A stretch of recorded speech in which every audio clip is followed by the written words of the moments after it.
کمیته ولایت‌های فوق‌العاده تاجیکستان خبر داد که روز 25 اپریل سال 2023 بعد 3 روز جستجو نجات بخشان این نهاد بالاخره جسد یک نابالغ 13 ساله از دهه آهنگران جماعت دیوت میرزا ترسانزاده شهر ایسار از کانال کلان ایسار پیدا کرده به مقامات دخلدار سپردند. این نابالغ روز 22 اپریل در کانال کلان ایسار غرق شده بود.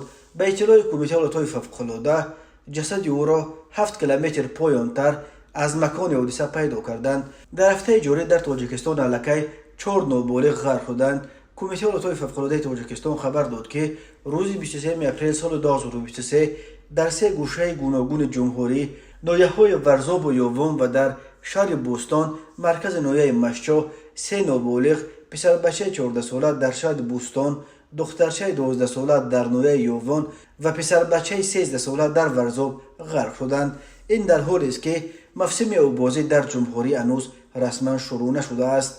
از والدان خواسته شده است که فرزندان نابالغ خود را به نظارت نگذارند. بنا به آمار کمیته ولایت‌های فوق‌العاده سال 2022 در تاجیکستان دست کم 160 نفر در کل دریاها غرق شدند. بیش از نصف آنها را کودکان از جمله 80 نفرشان را نابالغان زیر سن 17 تشکیل می‌دهند. مقامات رعایت نکردن قاعده‌های بی‌خطری، ندانستن قاعده‌های آببازی و آببازی در مکان‌های ممنوع را از سبب‌های اصلی حادثه‌های ناخوش در کل دریاهای تاجیکستان می‌نامند.